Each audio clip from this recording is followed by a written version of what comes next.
Hello friends, me വ്ളോഗ്സിൻ്റെ പുതിയൊരു അധ്യായത്തിലേക്ക് എല്ലാവർക്കും സ്വാഗതം.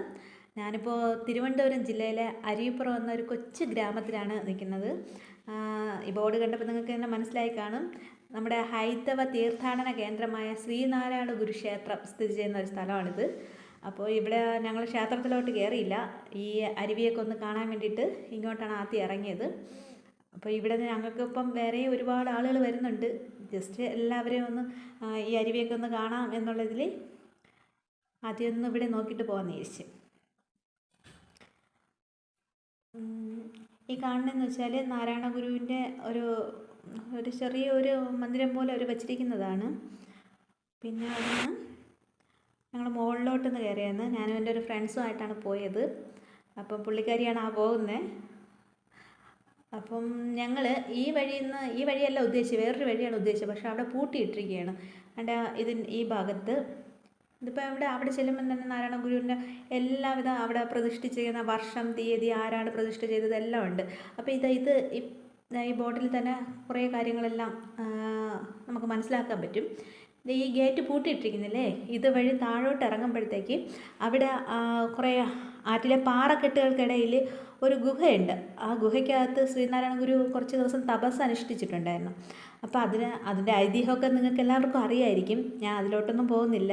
ജസ്റ്റ് നമ്മുടെ മക്കളുമായിട്ടൊക്കെ വരുമ്പോഴത്തേക്ക് നമ്മുടെ കുട്ടികളെയൊക്കെ കൊണ്ടുവന്ന് കാണിച്ചു കൊടുക്കാൻ പറ്റുന്ന, അപ്പോഴത്തേക്ക് ഈ ഐതിഹ്യമൊക്കെ പറഞ്ഞ് മക്കളൊക്കെ ഒന്ന് പരിചയപ്പെടുത്തി കൊടുക്കാൻ പറ്റുന്ന ഒരു സ്ഥലമാണിത്. അപ്പം ജസ്റ്റ് ഞങ്ങളെല്ലാവരും കൂടി ഇങ്ങനെ ചെറിയൊരു വിസിറ്റ്. അപ്പം ഞങ്ങൾ ആരും കാണില്ല എന്നുള്ള പ്രതീക്ഷയിലായിരുന്നു പോയപ്പോഴത്തേക്ക് ഒരുപാട് തീർത്ഥാടനത്തിന് ഒരുപാട് പുറത്തുള്ള ആളുകളൊക്കെ വന്നുകൊണ്ടിരിക്കുകയായിരുന്നു. തമിഴ്നാട്ടുകാരാണ് കൂടുതലും വന്നത്. നിങ്ങൾ കാണുന്നുണ്ടല്ലോ അല്ലേ, ഞങ്ങളുടെ പോയതിൻ്റെ ഒപ്പം തന്നെ ഞങ്ങൾക്ക് മുമ്പേ ഒരുപാട് ആളുകൾ വരുന്നുണ്ട്. അതിന് ശേഷവും ഒരുപാട് ആളുകൾ വരുന്നുണ്ട്. ഇതുവഴി ഞങ്ങൾക്ക് ആറ്റിൻ്റെ തീരത്തിറങ്ങാൻ വേണ്ടിയിട്ട് ഒരു വഴിയുണ്ട് കേട്ടോ. ഈ ക്ഷേത്രത്തിനകത്ത് കയറിയിട്ട് അതിൻ്റെ ബാക്ക് സൈഡിൽ കൂടി താഴെ ഇറങ്ങാൻ പറ്റും. ആ അരുവിയുടെ ആ സ്ഥലത്ത് ഇറങ്ങാൻ പറ്റും. എന്നാലും നമ്മൾ അതുവഴി ഇറങ്ങി പോയിട്ട് നമുക്ക് ആ ഗുരുദേവൻ തപസ്സിരുന്ന ആ പാറക്കെട്ട് നമുക്ക് കാണാൻ പറ്റിയില്ല.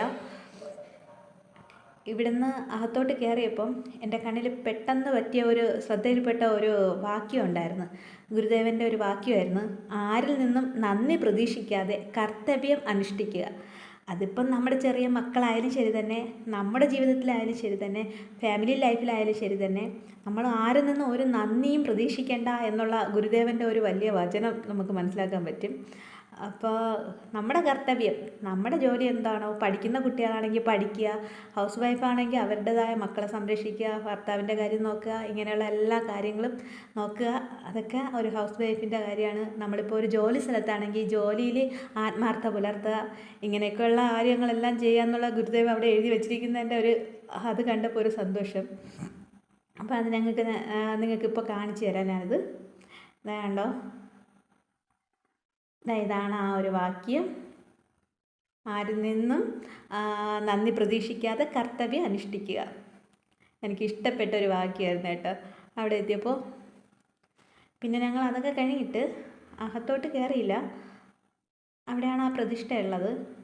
ഇവിടെ നിന്ന് ഞങ്ങൾക്ക് കൂടുതലും അരുവി കാണുക എന്നുള്ള ഒരു ക്യൂരിയോസിറ്റി ആയിരുന്നു. അങ്ങോട്ട് അരുവിയിൽ എങ്ങനെ പോവാം, അതിന് വേണ്ടിയിട്ട് ഞങ്ങളൊരു വഴി തപ്പി നടക്കുകയായിരുന്നു ആ സമയത്ത്. അവിടെ ഒരു ബെല്ലുണ്ടായിരുന്നു കേട്ടോ, അതായത് ഒരു മണി.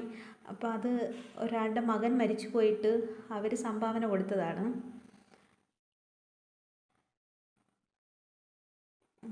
ഇവിടെ നിന്ന് പിന്നെ ഞങ്ങൾ വഴി കണ്ടുപിടിക്കാൻ വേണ്ടിയിട്ട് ഇവിടെയൊക്കെ ബോർഡുകൾ വെച്ചിട്ടുണ്ട്. ഈ ബോർഡിലൊക്കെ കുറേയൊക്കെ കാര്യങ്ങൾ നമുക്ക് മനസ്സിലാക്കാൻ പറ്റും. അപ്പോൾ ഇതിൻ്റെ ഐതിഹ്യമൊക്കെ വേണമെന്നുള്ളവർക്കാണെങ്കിൽ ആ ബോർഡൊക്കെ നോക്കുമ്പോൾ തന്നെ മനസ്സിലാവും. ഇല്ലെങ്കിൽ തന്നെ നമ്മുടെ ഗൂഗിളിലൊക്കെ സെർച്ച് ചെയ്താലും മക്കൾക്ക് മനസ്സിലാക്കാൻ പറ്റുന്നതേ ഉള്ളൂ. നമ്മൾ വെറുതെ ഒന്ന് ഔട്ടിങ്ങിനൊക്കെ പോകുമ്പോഴത്തേക്ക് വെറുതെ ഷോപ്പിങ്ങിനൊക്കെ കയറി ഇറങ്ങുന്ന സമയം നമുക്ക് ഈ ഒരു ക്ഷേത്രത്തിൻ്റെ ആ ഒരു ഐതിഹ്യമായിട്ട് ബന്ധപ്പെട്ടും അത് പോയിട്ട് ഈ അരുവിയുടെ കരയിലൊക്കെ ചെന്ന് മക്കൾക്കൊക്കെ സെൽഫി എടുക്കുന്ന ഒരിതുണ്ടല്ലോ, ആ സെൽഫി എടുക്കാനും കാര്യത്തിനൊക്കെ ഉപയോഗിക്കാം. ഇതിപ്പോൾ ഞങ്ങൾ അങ്ങനെ ഒരു വഴി കണ്ടുപിടിച്ച് ഇതുവഴി അങ്ങ് താഴെ ഇറങ്ങിയാൽ അരുവിയുടെ കരയിലെത്താം. വെള്ളത്തിലൊക്കെ കാല് നനയ്ക്കാൻ പറ്റുന്ന ഒരു സ്ഥലമാണ്.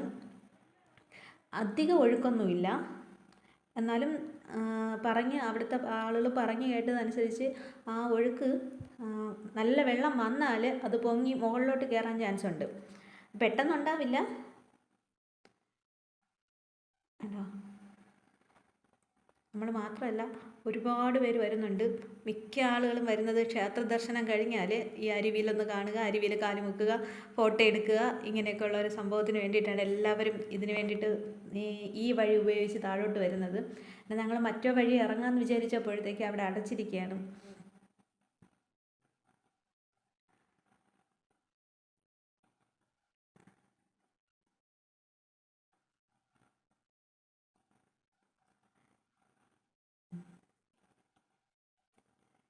ഇതിൻ്റെ ഒരു അനുഭവം അറിയണമെങ്കിൽ നിങ്ങളവിടെ പോയാൽ തന്നെ പറ്റും കേട്ടോ. എനിക്കത് നന്നായിട്ട് ഇഷ്ടപ്പെട്ടത് കൊണ്ടാണ് നിങ്ങളുമായിട്ടൊന്ന് ഷെയർ ചെയ്യാമെന്ന് വിചാരിച്ചത്. ഫുഡിൻ്റെ മാത്രം ഇടാമെന്നാണ് എൻ്റെ ഒരു പ്ലാനായിരുന്നത്.